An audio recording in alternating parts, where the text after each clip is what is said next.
I am so excited for you to listen to this episode. Kacia Ghetmiri is one of my favorite people that I have met in this journey, and she is now entering the mom life world.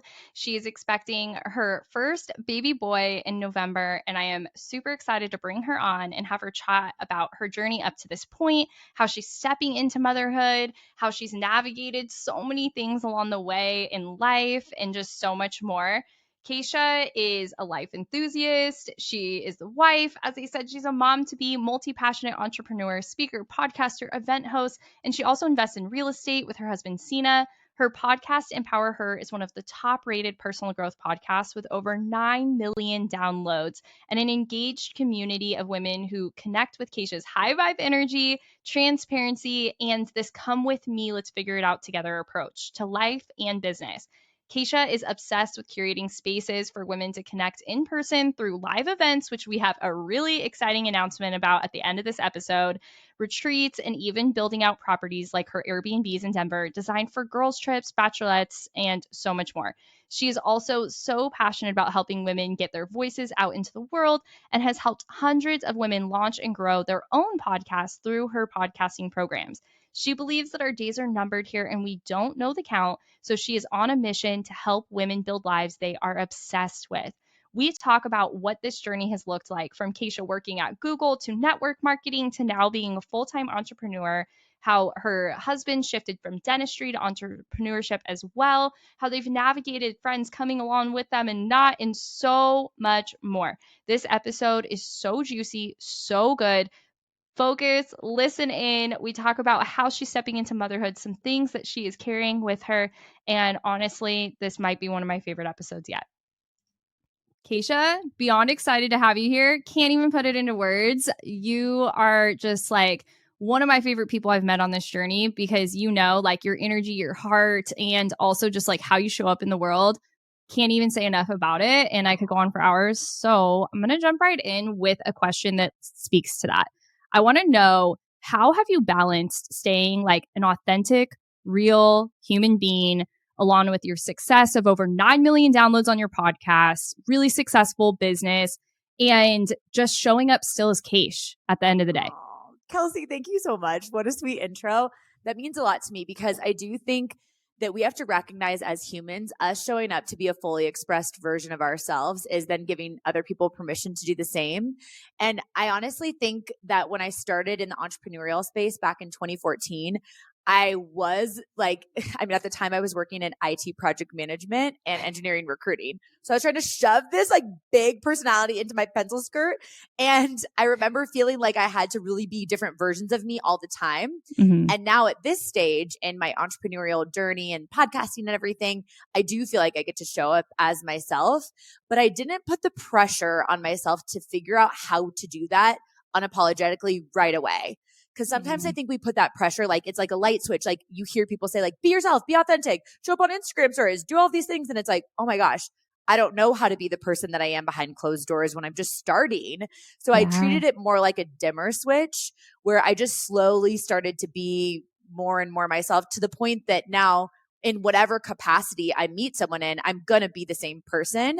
And it just took time and like building up confidence and trusting that like, it's okay that I'm not going to be right for some people. Like you mentioned, I've got this like big personality and it's like some people really vibe with that and some people really don't.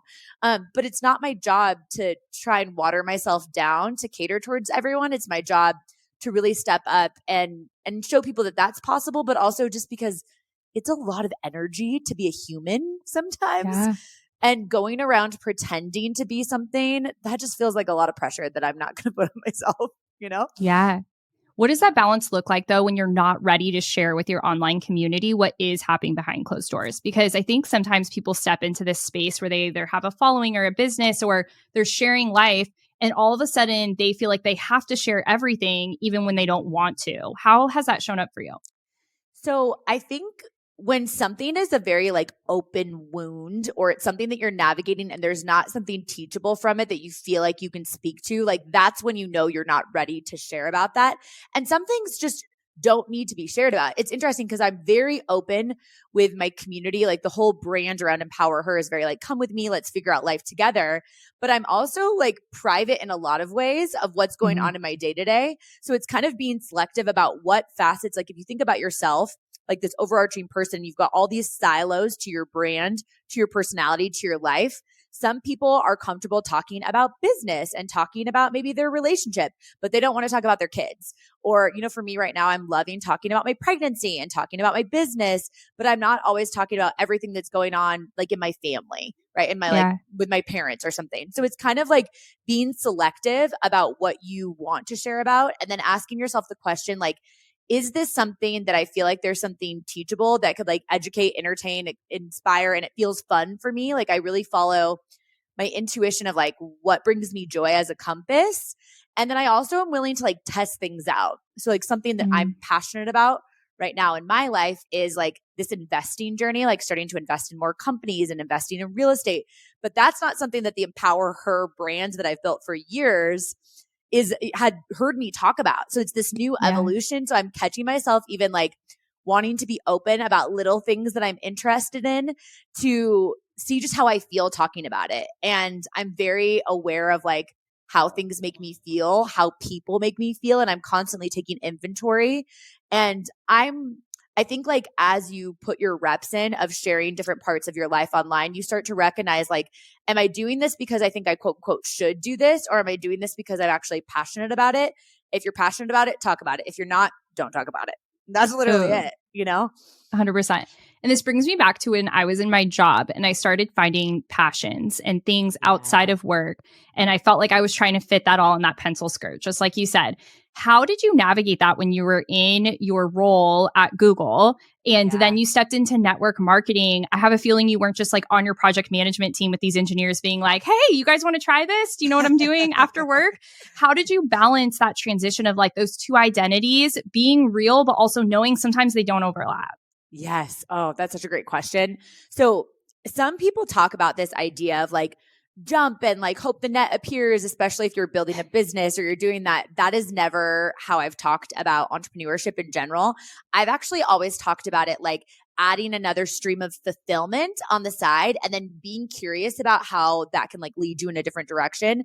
Like everything I've done in my journey since 2014 when I started my first business while I was working at Google and I started network marketing, it was on the side and I treated it as like a way for me to show up and learn how to be a more fully expressed version of myself. And I really had this lens of curiosity. Like that network marketing business went on to earn like, you know, a couple $1,000,000, but I wasn't going into it with the intention of I need this to earn a couple $1,000,000. It was more so like I need another stream of fulfillment because at the time that you're referring to, I was working at Google, which on paper made sense. And by a lot of other people's standards, that was like a really great job. And it was great in a lot of ways, but I felt really unfulfilled. And like I really wanted to be this fully expressed version of me. And there was part of me that felt like, I know a lot of your listeners can connect with this. Like, it's like I looked around and everything made sense, but internally I had this like visceral feeling that I was like, I am in the wrong lane, but like, what in the world do I do about this? So I treated this like side thing, which for me was first network marketing. I treated this as like, this is going to be a fun way for me to have a creative outlet. I'm going to learn more about being myself. I'm going to build confidence. I'm going to make impact.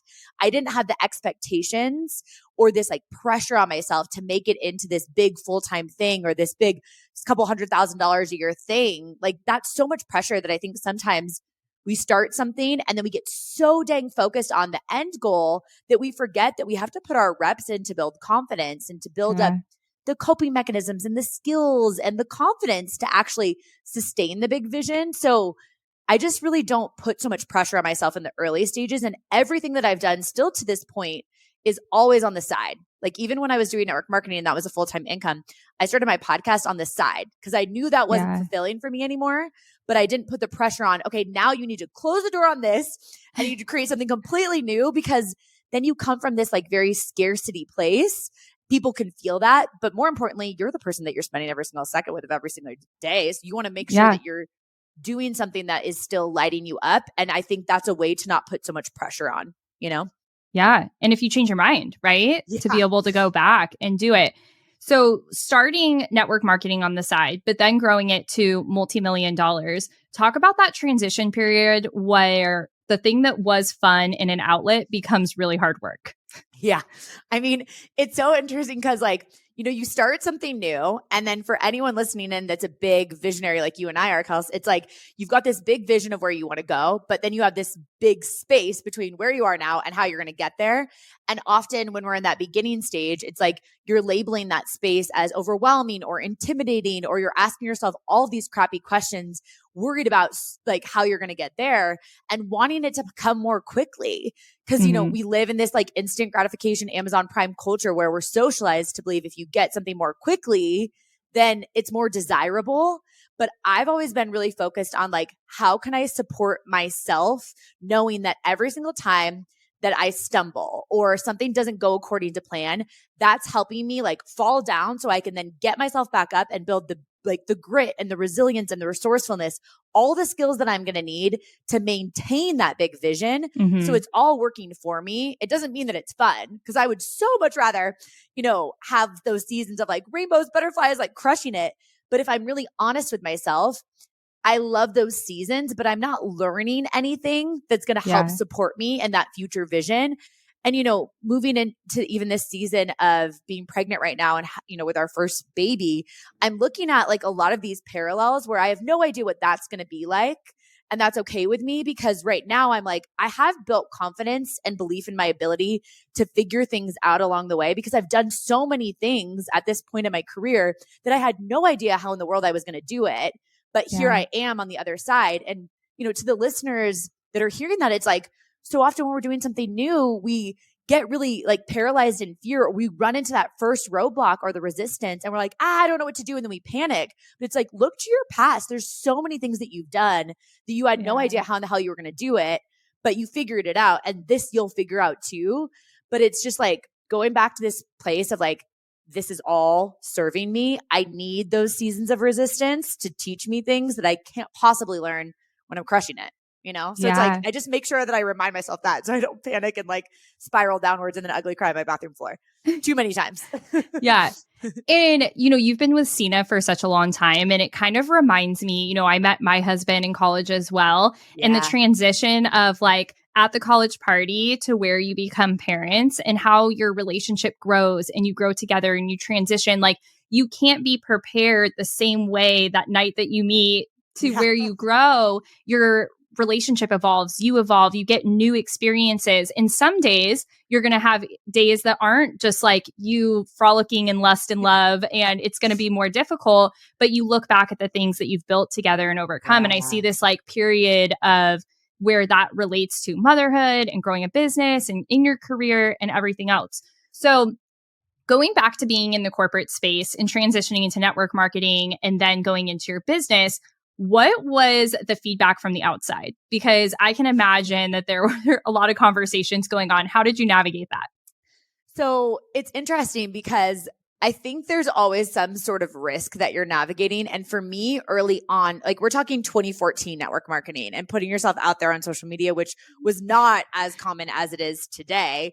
So there was a lot of like social risk with it rather than like investment. Like starting a network marketing business didn't cost me a lot of money versus like now that we're doing things like in the real estate space, there's so much more skin in the game financially.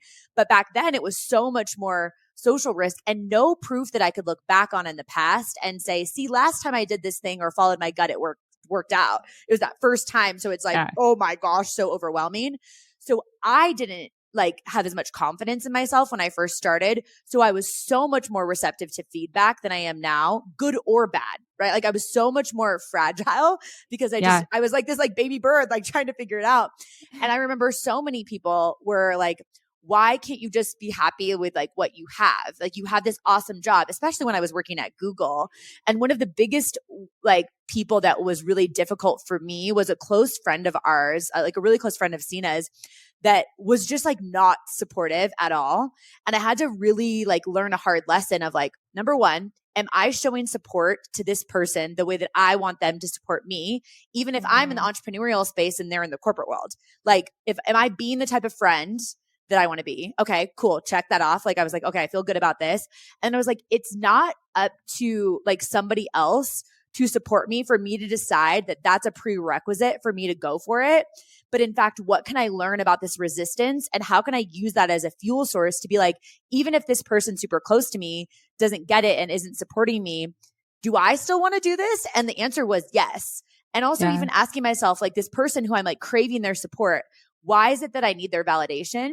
And I've noticed that even like when I'm talking to a lot of women in the podcasting space that I help now, where they're like, I'm worried what quote unquote people think about me. But if you say people, it's typically not Sally Sue 293 on Instagram or this random girl from third grade that you're connected with on Facebook, but it's like your Uncle John, or it's like your sister Beth, and you're worried about this one person. And when I ask myself, would I trade places with that person? Is that person living a life that I want to be living? Even if they love their life, it's probably not what I want to be doing. Or have they even done the thing that they're criticizing me about or not supporting me in? And it really provided this amazing clarity for me to really trust that, like, it's my job to believe in myself. Nobody else's. Everybody else's sprinkles on top. And the irony is, like, if you kind of get focused on your direction that you're going, those people that maybe didn't believe in you, sometimes they come back around and they're like, okay, so how did you do this later? Right. Which is kind of funny. But to be honest, at the time, it was really challenging for me, in particular with that one person. I mean, there was a lot of feedback in general, but with that one person, that was the hardest. But if I didn't learn that lesson then, it would be so much more difficult for me to deal with negative feedback now, because of all this time that I'm used to putting myself out there. And, you know, it's just a lot of times we think that we want to have, even like with the podcasting space, a lot of people would tell me like, oh, I would love to have 100,000 downloads on my podcast a month. And I was like, I would not have been able to handle it until I got to that point, because I needed to build up confidence to be able to handle when people don't vibe with me, like, and to not make that mean something or have too much weight, what strangers on the internet think of me. But at the beginning, I would have crumbled. And, you know, actually, Kelsey, this is so relevant to your audience, where I actually had someone in my community that I really love, and she's joined lots of programs and things over the years. She reached out to me and she expressed that she didn't think it was appropriate for me to talk with so much excitement about my pregnancy, because that it would ostracize people like her in my community who don't want to have kids. And to be honest, my first reaction was like, F off. I was like mad and defensive at first, like, you don't get to tell me what to do. But it made me realize, like, it is so important to recognize that we are not going to be for everyone. And even sometimes in different seasons of life, we won't be for everyone. And it made me honestly want to crank up the volume. And I started talking about it more, because I was like, people need to see that example of someone who's excited about something too. And it just reminded me, like, I'm going to evolve. And sometimes people aren't going to like it. Even people that have been really supportive too, you know? Yeah. And I think that goes back to, I remember when you first shared that with that situation, and it goes back to like you just being authentic, because I don't think it shows authenticity for you to be like, you know what, I'm not going to talk about the thing I'm excited about in my life because it may not make this person feel good, even though I'm excited about it. And you have to know, like, when you especially create your own platform, that's your ability to have it be yours in any way that you want it to be. And yeah, it's going to rub people the wrong way sometimes.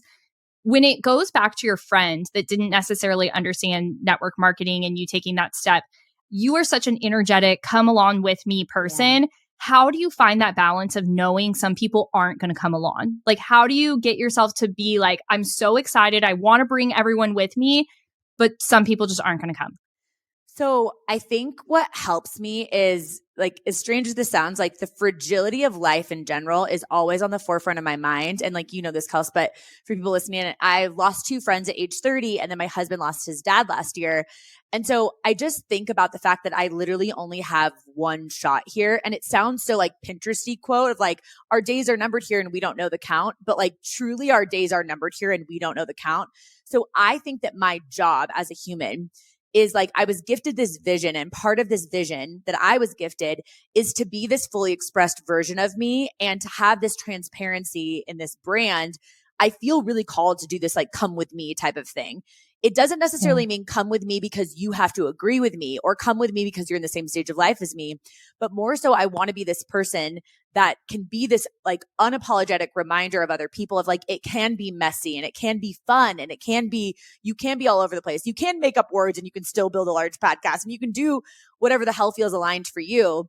And it's not my job to make everyone understand that, but it's my job to show that, because even people that don't connect with my personality, because they're very different than me, can see themselves in like, oh, there's something about how she's showing up that I want to embody for myself in my way. And then there are some people that I'm a reflection on that's like making them feel like I don't want anything to do with this person. But I would much rather be myself than worry about how I'm going to like interpret like catering to other people. I just don't have the capacity. And I just don't think that that's part of my vision for a reason. And all of us are gifted different visions, but that is such a core thing. I've always been a very come with me person since I was like young. I didn't have the verbiage of it, obviously, but I've always loved to just bring people along and like have really cool, like raw conversations that just don't feel so polished. So if I was gifted that vision, then I think my gift back to the world is to go put that out there, even if some people don't get it. It's like very like purpose driven, right? And like expressed in different ways through different programs and products and events and all that stuff that I'll continue doing. But it's very like visceral to me that I feel like I'm not living up to the potential that I was gifted if I'm not showing up in this way. So I'm okay with people not getting it, you know? Of course I'd rather people like me, but if they don't, it's not my problem, you know? Yeah. And knowing that your days are numbered, like you have to call your shot. And I've heard you talk about this before, like call your shot and go for it. How do you get the confidence to call your shot for the first time? Because I feel like it's this muscle that once you've done it a couple times, you can go for it. But talk to that mom that's like, I don't even know how to call my shot, to like sit down on the couch with my husband and tell him like, I was listening to this podcast and I have an idea. Or the one that is listening to her best friend complain at the park about her life and she wants to like send her an episode to listen to or anything like that. How do you go first? How do you raise your hand and call your shot?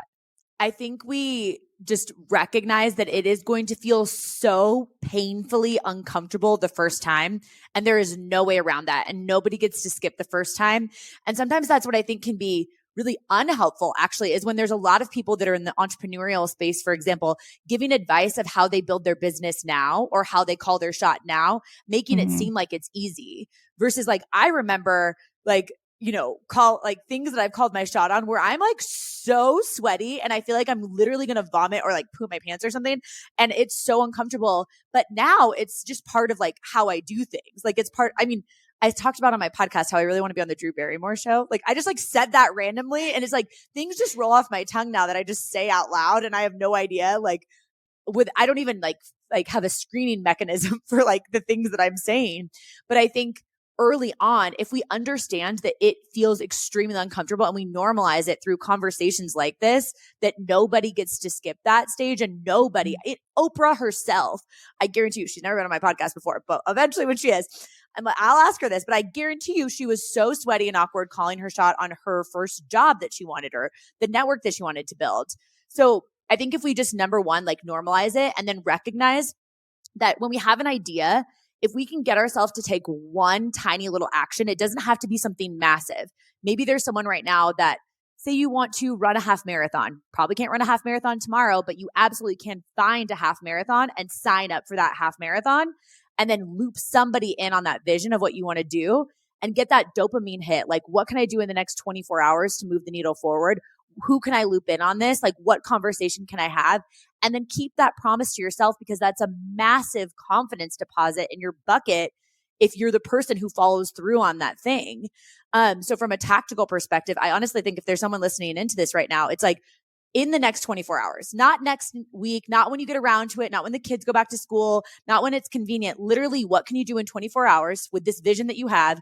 Even if it's just DMing someone on Instagram or messaging them on LinkedIn or talking to that person who's in your kid's like school classroom or whatever with you, like something that you can do, find a tiny little thing that you can't not do. It doesn't have to be big though.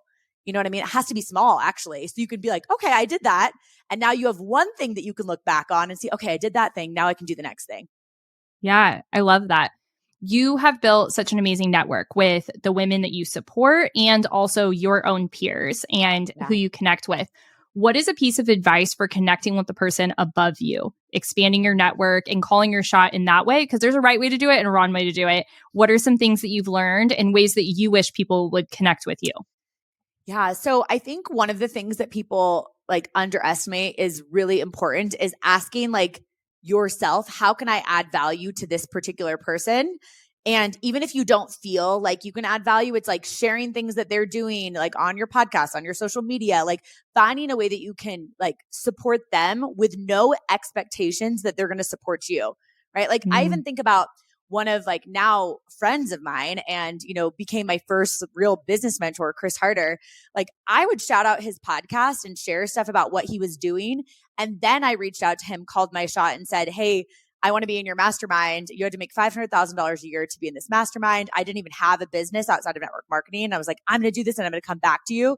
So I supported him from afar. And then I called my shot to him. And then I came back to him and I was like, okay, now I'm joining this thing. And so I think sometimes you find those people that you're like, there's something about them that I want to connect with.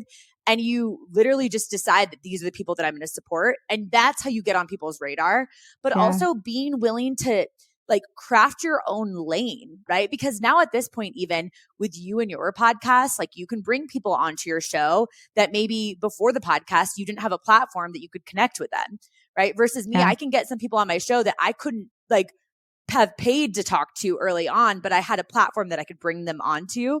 So it's like asking yourself, like, how can I support somebody else? How can I add value to them with no expectation? Because it's not like, oh, hey, I supported this and now can you help me with this thing? But I get so many DMs of like, Kacia, can I pick your brain? Or Kacia, can you promote this on your social media? Or can you do this? I'm like, I don't know you yet.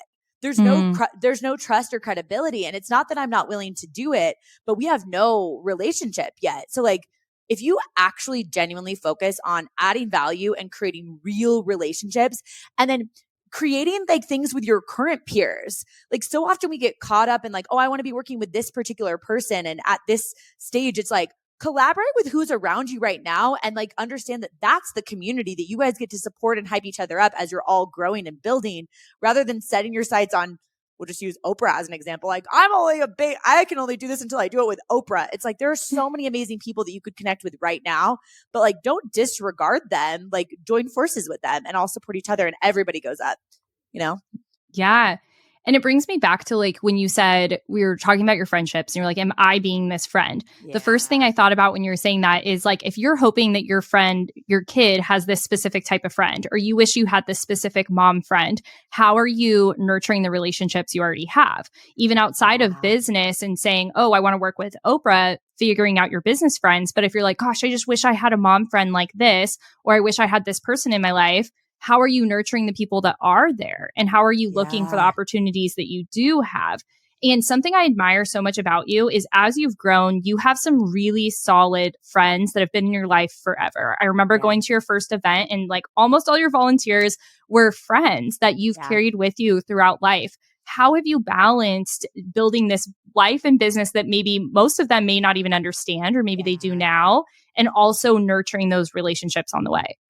That I love that you're talking about this, because so often like we forget how there are different seasons of life where I think it's really important to curate an environment of people that look like the direction of where you're headed, not just where you've been, but not in a way where you have to like cut off people that are supportive of you from where you've been, right? And like, so what you're talking about with the event, of the volunteers, like there are a core group of them that are friends that I've been friends with since like junior high. And some of them are stay-at-home moms, right? Or they're in the corporate world and they're not building businesses. And my husband and I, this, but like we grew up in the greater Seattle area. And when we left in 2014, every single close girlfriend that I connected with after we left was very intentional about looking like the direction of where I was headed. So all of my friends are entrepreneurs since leaving Seattle, and most of my husband's friends as well. But all of our friends from Washington State, like Seattle area where we grew up, they're all in the corporate world. So I had to really ask myself, like, what can I get excited about? And a lot of my girlfriends had kids, like in Washington, had kids before me, versus here in Denver where we live now, and all of our friends are entrepreneurs. We're the first ones of our friends having kids, yet we're all in our 30s. It's really interesting because a lot of them have built businesses and then decided to have kids a little bit later. So I've just always been so intentional. And honestly, not just with friends, but even with my parents, this has helped me with my relationship with my own mom, where I'm like, she's a human who has things that she's excited about. I don't want to expect that she's only going to ask me questions about what's going on in my life and then be interested in me. I don't want to just be interesting. I want to be interested. And so I'm constantly saying like, what is it that this person's excited about? So while I couldn't relate to my best friend, Lauren, when her daughter got her first big girl bed, I have no idea. I've literally never changed a diaper in my life. I was like, I have no like understanding of this, but I can connect with the emotions of like the excitement, but also grief of like change that comes with like the growth and how she's feeling. And like, and I was really digging into like the emotional part of it. So I can connect with her based off of the emotions, even if I don't understand the situation. And I've been so intentional about a tight group of girlfriends that I'm like, I have the bandwidth to pour into these people. And knowing that like there are proximity friends that, we've moved around the country a lot. So there are proximity friends that naturally you just like don't stay close with, but when you see them, it's great. But I do have a couple of really close core girlfriends from the Seattle area that I stay close with, where I have to remind myself that I might have a lot more going on in terms of like flashy things that are talked about on social media, but they have a lot going on in terms of like, these are milestones that like their kids are growing in. And this is how they're navigating with their boss and their maternity leave and things that maybe isn't applicable to my life, but is really important to them. And I really want to be the type of friend that I want to have. And that's helped so much. And now, even if they don't understand it, like in terms of my ambition for entrepreneurship, they want to be part of it. Like Lauren, the one that I just mentioned, she has 2 girls and she volunteered last year. This year, she just started a photography business on the side. And I hired her to be part of our next live event to do some pictures there. Cause I'm like, you're so inspiring to me. You're a mom of 2 young girls and you're building this business while also having a corporate job. Like, how can I support you? And it's pretty cool to be able to do that now for her, That is so cool. And showing up, and I know that you do this for so many people close to you, but where can you support? Where can you pay and support your friends in that way? And Jamie Kern-Lima at your event last year spoke to that as well. And you definitely are just as equally there. So when you talk about this, it reminds me of in motherhood. One of the things that I've found the trickiest is being present while planning for the future. And this is so applicable to so many areas of life where I know my 2-year-old is never going to be 2 again, but I also have a responsibility to teach him how to use the bathroom, how to become a little human, how to grow up, and teach my 4-year-old how to have real conversations while also being like, sound like a toddler forever. And how do you manage that as a mom? No one really knows. We just kind of do it. Yeah. But you have found in your business this balance of creating success while moving on to the next thing. Yeah. And I would love for you to just speak to, how do you fall in love with where you're at in creating real success there, like not just jumping with shiny object syndrome, but real success there, and then moving to what's next for you and what you're called to? Oh gosh. One of the biggest things that I think about on a daily basis is, how can I be present where my feet are? So often I will physically put my feet on the ground. I'm like, this is where you are now. And I like move around my feet. Like, it's a weird thing that I'm always doing, because I'm like, this is the moment that you're gifted right now. So like, focus on what's in front of you.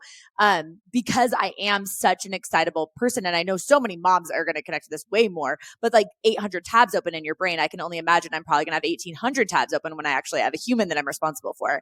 But so it's this presence, but I also really toggle between a 1 year ahead version of me and a 1 year prior version of me. So it's like the main focus, the micro focus is, what do I need to do today to like win the day, to feel like I'm making progress based off of that season in life, right? Because often, we hear not to compare ourselves to other people, but what I'm always really focused on is also not comparing myself to a prior version of myself when the circumstances were different. So like at the time that we're recording this, 29 weeks pregnant, me is very different than before I got pregnant, and like what I can accomplish in the day, just from an energy perspective. Right. But it's interesting because if I'm focused on the present, then I can really savor the stage that I'm in.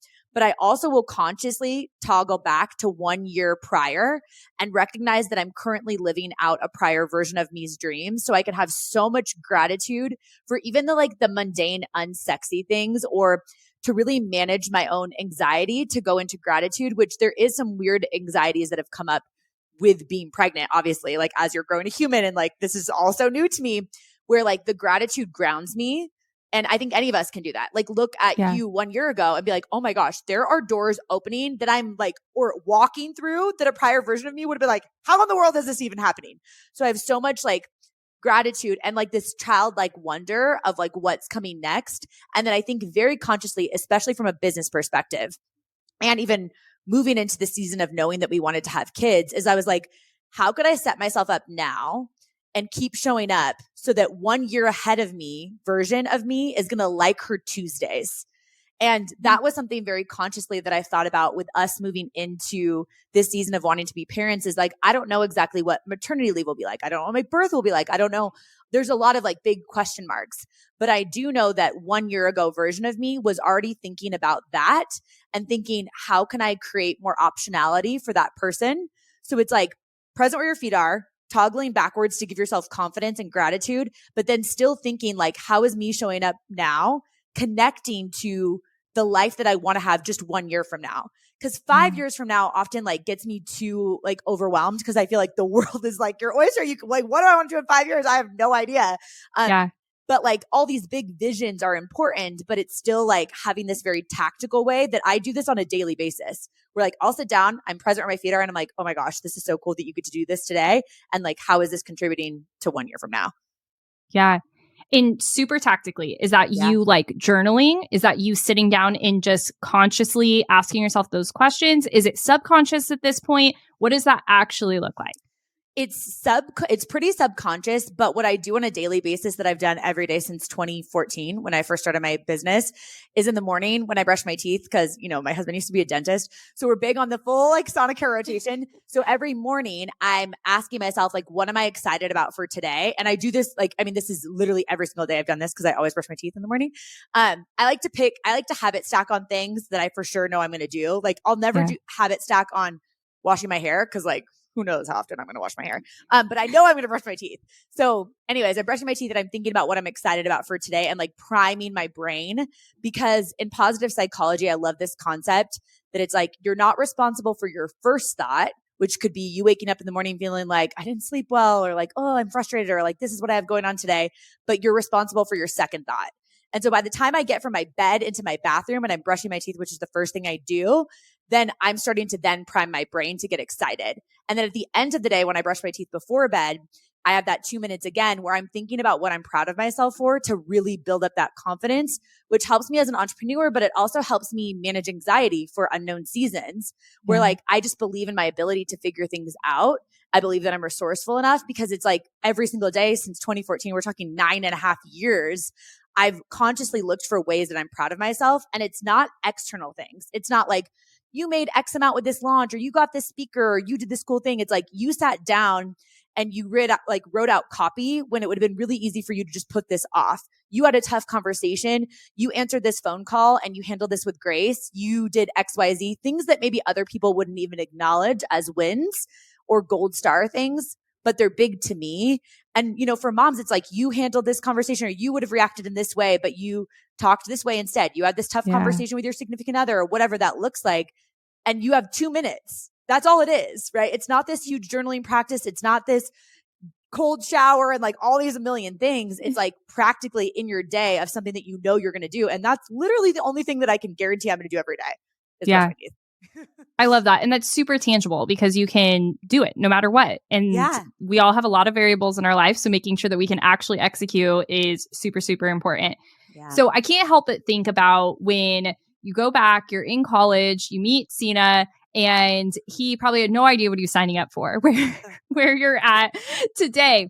And, you know, being a parent, you are responsible for other people, whether it's your partner, your children, whatever is your home dynamic. It's not just you. Once you become a mom, it's no longer ever just you again, which is wild. I don't know if that's set yet for you, Kacia, but it's starting to set, I think.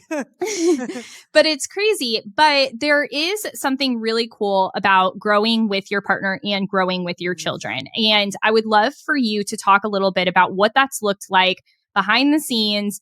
And knowing that you have this big energy and this let's go after life personality, does Sina match that? Or does he kind of have a different speed that he's going at with things? And what does that look like?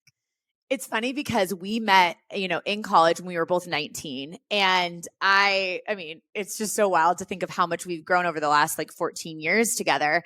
But I told him early on, I was like, I don't know exactly what I'm going to be doing career-wise, but I have like a lot of ideas and I want to go here. And if you're looking to, like, I literally told him this probably a year into us dating. It's like, if you're looking to marry someone that's going to be like this like stay-at-home mom who wants to like make dinner and like do all of these things. Like, I don't know if that's ever going to be me. So I just want to give you like a full like disclaimer of that. And he was like, this is like the weirdest thing for like a 19, 20-year-old to say. But we've evolved with each other because, you know, we went to New York for him to go to dental school. And I had to then move into this like primary income, actually solo income earner at that point while he was at NYU. And that was so much pressure. And that was a big switch of like just gender roles in general.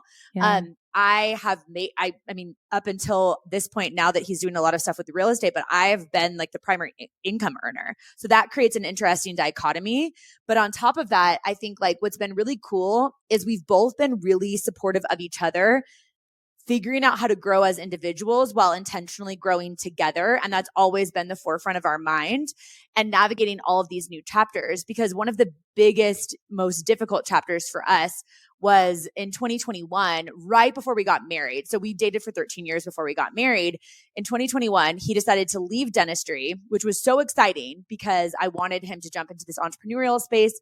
But he comes from a linear background with a linear brain. So the idea of like, just try and like figure things out, that is not in line with him. He's very analytical. He's very goal driven. He wants to know exactly step by step. And I'm over here like, that's just part of it. Like, just swim. And he had so much anxiety that came up for that. Fast forward a couple, like literally 2 weeks, we get a call that his dad's cancer is back, and we're in hospice with him for 12 weeks in Seattle, until his dad passed in July. So like, he literally left dentistry, and then he lost his dad and was trying to start a brand new career. And what's interesting, and you know this, Kelsey, with like when you've been with someone for a really long time, you naturally have these certain roles where I've always been this like free spirit, like excited person. He's always been this stable rock where he's outgoing too, but in a more like grounded way, versus I'm like a little bit all over the place. But when he had all of this anxiety that came up through losing his dad and feeling so uncertain about his career and not having this like title and job to rest his laurels on, which was really like important for him as a Enneagram 3 achiever type of person coming from an immigrant background. That was huge because he's Persian. So that changed. And then I felt so unstable. And it wasn't necessarily like a codependence thing, but it was more just like a relationship roles thing. Whereas like I have been used to being an entrepreneur, and I'm fine with like with making more money. That wasn't a problem in our dynamic. But when he wasn't this security that then made me feel so safe and comfortable to jump, and that was gone, I crumbled. Like really, really, like externally, there was a lot of like positive things that were happening, but internally I was really, really struggling and talking a lot about anxiety and things like that on my podcast that I had never dealt with in my life.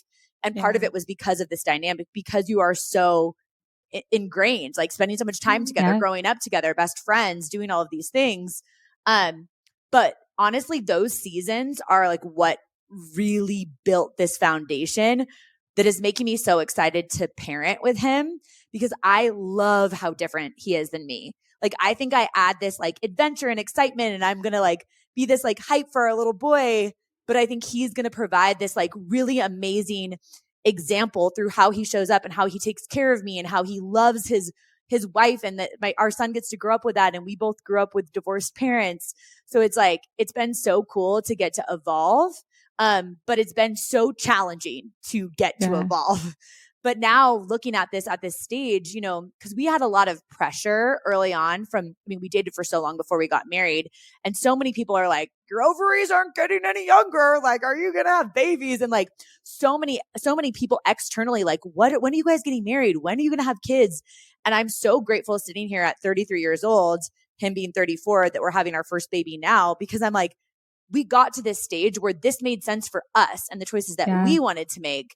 And it feels really good, like, and really exciting and really scary. But because I have this person who has all of these strengths that I lack, like he is patient and stable and very like predictable. And I'm like excitable and like all over the place, but like it's like a yin yang thing that really works. It's so important. And, you know, people say opposites attract. I also know couples that are very alike and very similar. And I think in every relationship, there's something that ties you together, right? And so my husband and I have very many differences, but there's something that brings you together. And I think even in business, whether it's like a team member or anything else, being able to find each other's like skill sets and just nurturing that skill set of that person and seeing with your kids. And I think this will be really interesting for you. Something I've noticed in myself as a parent is where things pop up in my kids where I'm like, that's maybe not one of my best characteristics that I see coming out. And also the characteristics that we do give that are so great that we get to see come out in our children. How have you nurtured this so far as a person, knowing that you wanted to be a mom and stepping into motherhood? What are some of the things that you're just like so excited to instill into baby boy and that you're like, gosh, if I could give him one thing, it would be this? I want him to be kind. And I want him to be a fully expressed version of himself. Those are the two biggest things. And then Sina, we literally were just talking about this on our morning walk. And Sina's like, I want him to be a critical thinker. Like, I want him to, even if he doesn't, like, even if we don't agree with him on something, like, I want him to be able to like speak his mind. So it's like, I envision having this child that like is emotionally regulated too, because to be honest, like, I am, an Enneagram 7, like have this like very bubbly personality, but something that I've struggled with my own mom, for example, is when she calls me still to this day at 33 years old, if I don't sound really excited, she immediately asks if I'm okay. And it's almost felt like and I've told her this a million times, but I'm like, it feels like you're not giving me permission to have the full spectrum of emotions as a human. If I just answer and I don't sound super excited, it's not that I'm not being myself. I'm just like in the middle of something or whatever. I don't have to be this person where I'm always vibrating at this level. So when I think about like kindness as just the main thing, I just think if you can raise a kind human, like you nailed it, like just being very kind. But I also just see this like part of me that really wants him to get to be fully himself, meaning like if he's pissed about something, I want him to be pissed about something. If he's sad, if he's happy, it doesn't matter, like whatever emotion that he's experiencing, I really want to just like nurture him to feel safe and comfortable at whatever that is, especially being raised by a mom who honestly 90% of the time is really excited and just like, woo, like all over the place. I don't want him to feel the pressure of having to be like that. But I think his example through his dad of someone who isn't like super like effervescent in that way is going to give this beautiful contrast. But it was interesting when Sina was talking about this like critical thinking aspect where like we really want to raise a son who is like, I think this, even if maybe I don't agree with him, but he like does the work on it to figure out what he thinks, obviously when he's older. But I just think that will be really important. And that's like one of the biggest skills that we've been talking about is like kindness, full expression of self, including emotions and like critical thinking. And then the rest of like, who knows what he'll be like. I'm kind of picturing that he's going to be like a party animal. Like, I feel like he's just going to be a rager because he's always partying in my belly right now. So like, I don't know if that has any indication, but we'll see. I love that. Do you think being in this space of self-development has really helped prepare you to have better conversations with Sina about how you want to parent, those characteristics and skills that you want your son to have? And if so, I can see you nodding yes. So with that, what would you give to the parent that maybe hasn't had that track going into parenting? Like they're already a parent or they're just getting started and they haven't been working on themselves for years. What is some baby steps that you would recommend they take? It's interesting because I think that what I remember is like the example of what my parents showed me rather than just what they told me, like what they embodied. So I think like anyone that's listening in to this podcast, like you're already listening into a podcast that is essentially about personal growth and being a parent. Like that's incredible that you're already doing this, of like giving yourself credit for the fact that you are trying to show up to be this better version of yourself. You're making progress and like your kids are going to see that through your example, just as your significant other is going to see that through your example. I was the first one in our relationship between Zena and I who started listening to podcasts and started getting into personal growth early on in like 2013, 2014.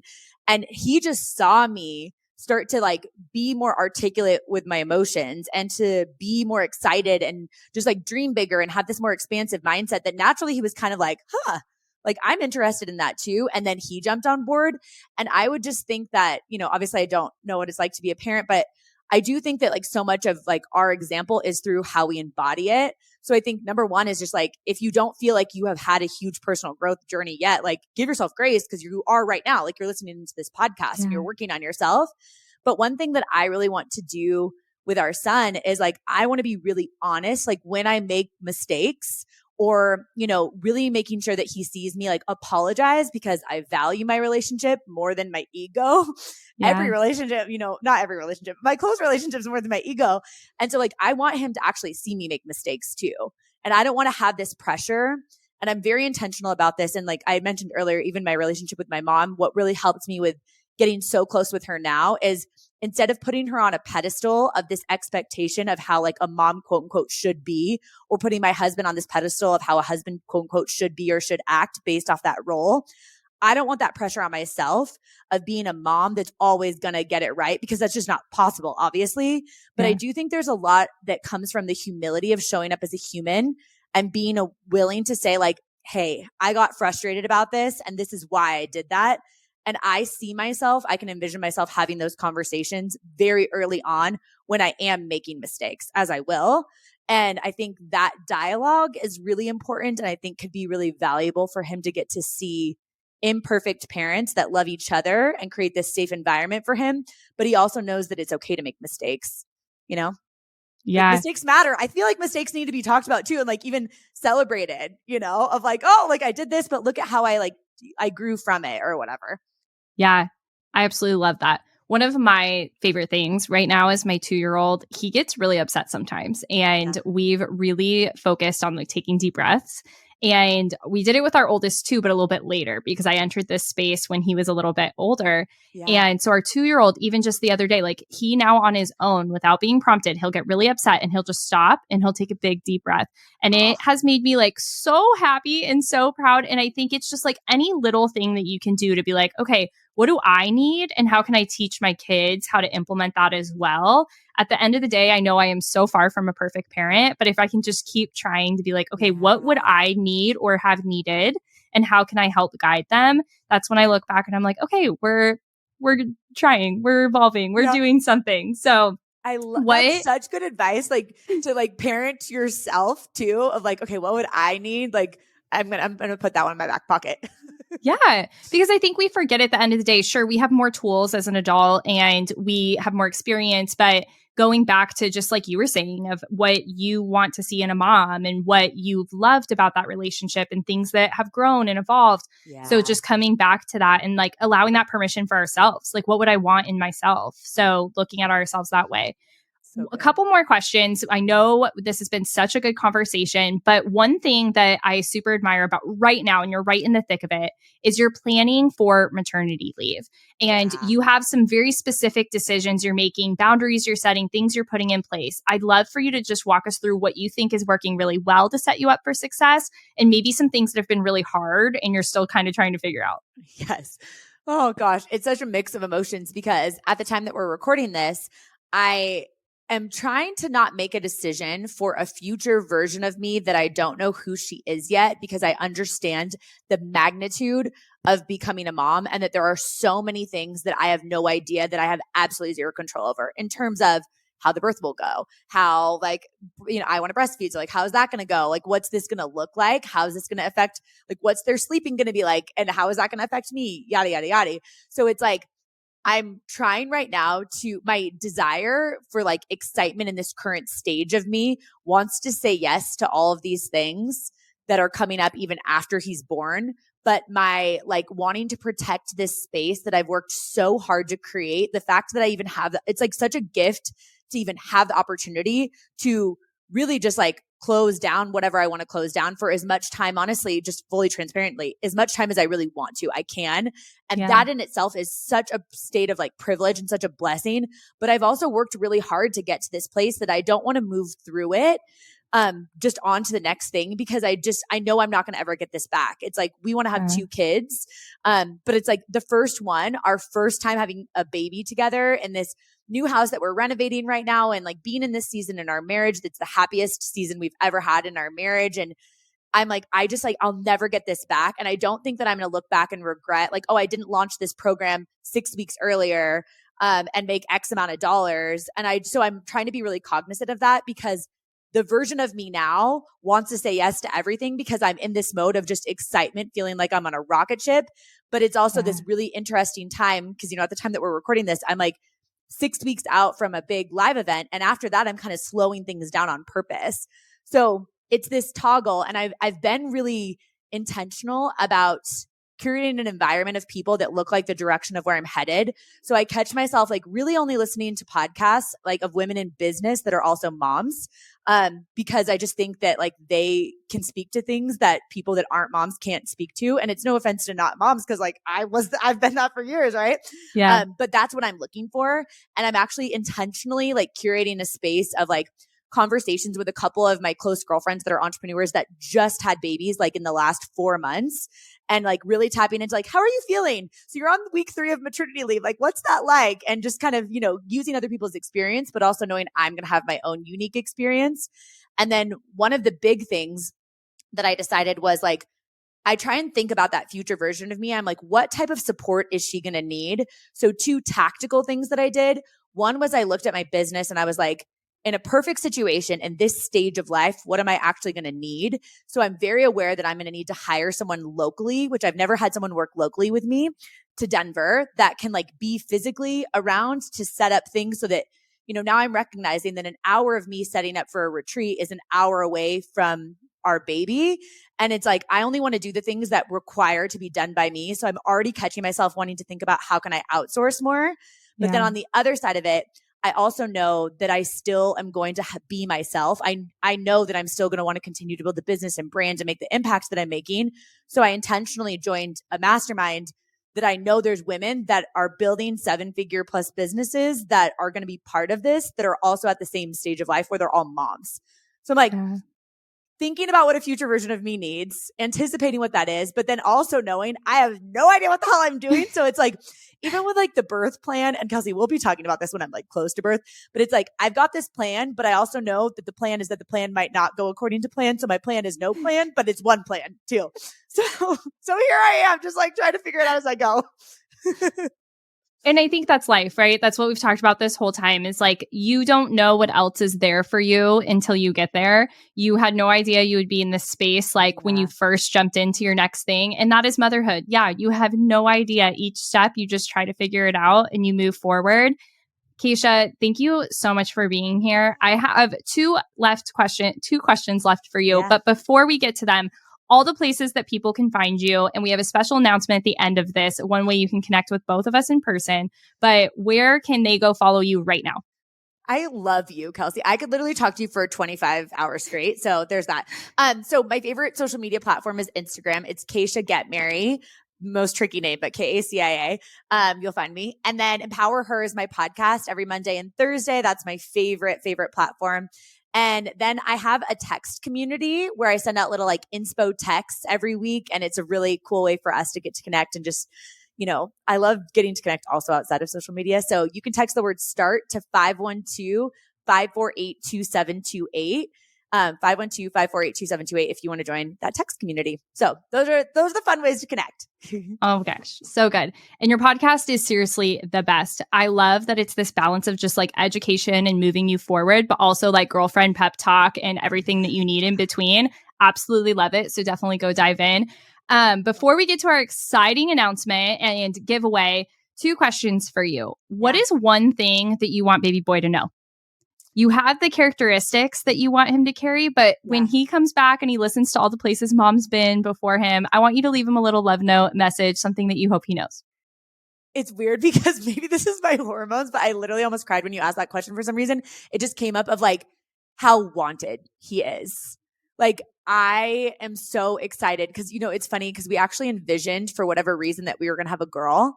And as soon as we found out that we were having a boy, we felt like, my husband cried because he lost his dad and he feels like he gets to continue, now he gets to build this relationship that was cut short with his dad by having a boy.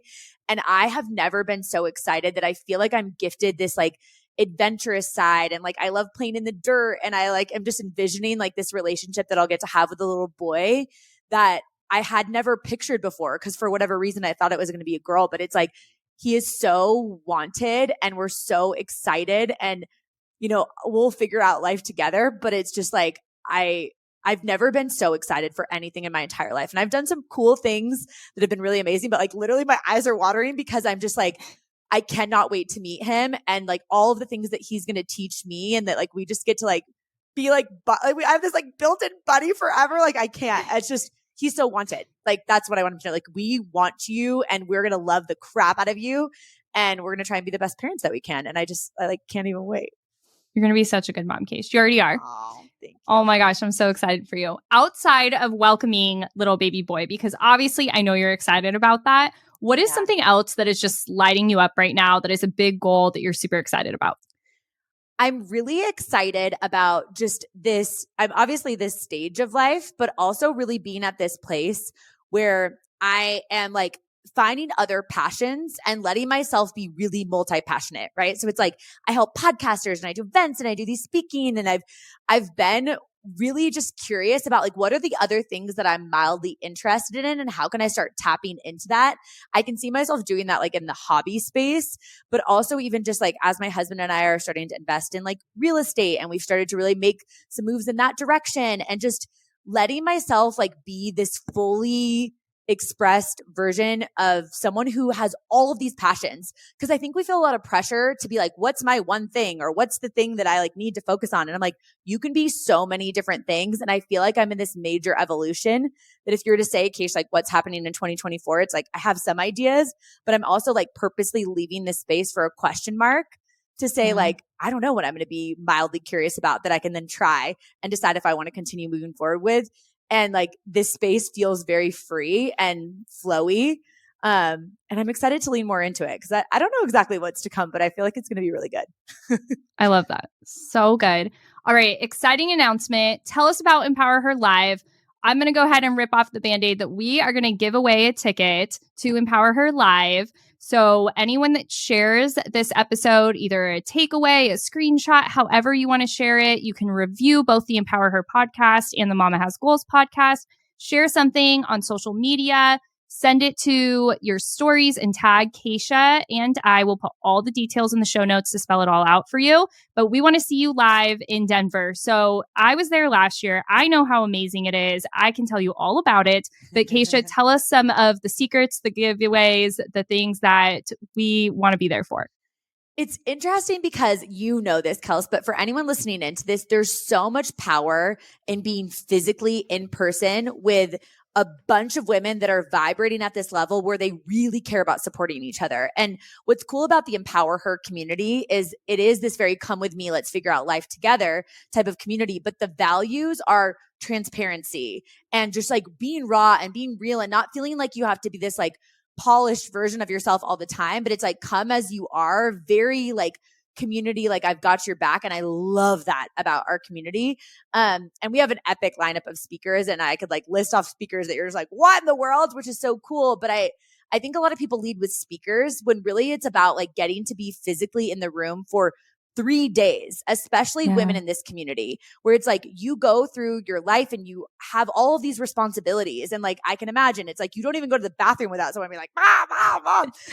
So it's like getting out of your day-to-day life to be immersed for 3 whole days is life-changing because you're giving yourself the space to say like, what do I want? And how do I want to give up this version of good and go for great in different aspects? How can I get more clarity and connections that I'm craving?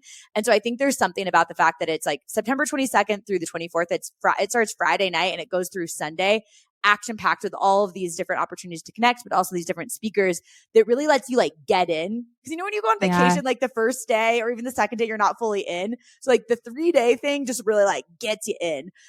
So come, empowerherlive2023.com is where you can check out more details, see our speakers. We've got Trent Shelton, Jamie Kern-Lima, Chris and Lori Harder, Natalie Ellis from Boss Babe, Ashley Lemieux. I mean, literally Ashley Stahl, who used to be in the like CIA and now she is a career coach. Like we just have like a really diverse group of speakers that can speak to all different stages of life and versions of going from good to great. So I hope to see you guys there. Yeah. And that's what I was going to say. You know, your event, I went to like 7 events back to back last year, and yours was the last that I went to. And to be honest, it was probably my favorite. And the reason being, it is such a diverse group of people that are in corporate, they have a side hustle, moms and not moms, just maybe even in college, and people that have really different lives going on, but all there to truly like empower themselves, empower her to move forward to your next level and your next version.